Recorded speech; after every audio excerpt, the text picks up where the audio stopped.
लोकसभा चुनाव को लेकर कांग्रेस की दिल्ली से लेकर जयपुर तक लगातार लोकसभा प्रत्याशियों को लेकर बैठकों का दौर जारी है। पहले जो राजस्थान के पीसीसी के अध्यक्ष और प्रभारी थे वो राजस्थान के अलग अलग हिस्सों में जाकर प्रत्याशी चयन को लेकर तमाम कार्यकर्ताओं से फीडबैक लिया, लेकिन मोटे तौर पर अभी हाल ही के अंदर जो एक दिल्ली के अंदर बैठक हुई थी उसमें एक बात जो कि साफ हो गई है।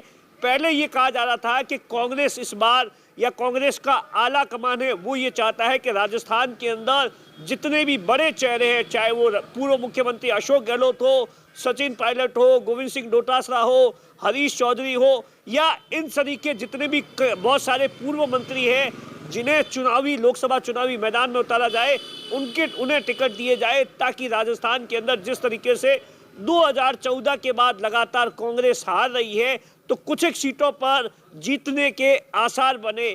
लेकिन अब कहा जा रहा है, अब देखिए बहुत से जगहों पर तो टिकट को लेकर आमतौर पर ऐसा देखा जाता है कि टिकट को लेकर लगातार दिल्ली से लेकर जयपुर तक लगातार ये कोशिश की जाती है, टिकट के लिए भागदौड़ की जाती है। लेकिन अब ये कहा जा रहा है कि कांग्रेस के बड़े नेता ये नहीं चाहते हैं कि वो लोकसभा का चुनाव लड़े, और उसके बाद जो मोटे तौर पर रणनीति जो कांग्रेस की मीटिंग से जो बाहर निकल कर आई है, लगातार कयास लगाए जा रहे हैं।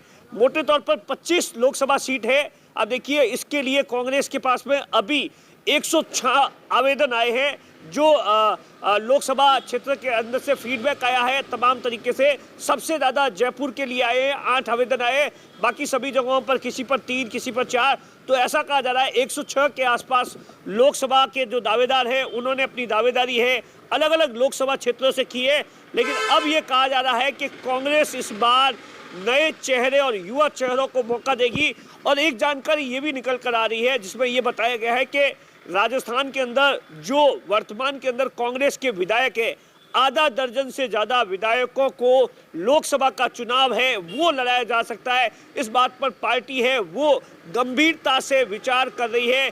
इसमें 2, 3, 4 बहुत बड़े चेहरे हैं। आप देखिए महेंद्र सिंह जी मालवीय जो कि लगातार आप देखिए गहलोत सरकार में कैबिनेट मंत्री थे, अभी प्रतिपक्ष के नेता के तौर पर भी उनका नाम चल रहा था, उनका नाम चल रहा है। उससे पहले भी वो एक बार लोकसभा का चुनाव लड़ चुके हैं और जीत भी चुके हैं, तो उनका नाम प्रमुखता से चल रहा है। इसी तरीके से मुरारी लाल मीणा है, उनका नाम चल रहा है, विकास चौधरी है, उनका नाम चल रहा है। तो ऐसे आधा दर्जन से ज़्यादा नेता है जिनका नाम चल रहा है, जिन्हें विधायक है वर्तमान के अंदर, उन्हें पार्टी है वो लोकसभा चुनाव लड़ाना चाहती है। इस तरीके की बात पर भी गंभीरता से विचार किया जा रहा है।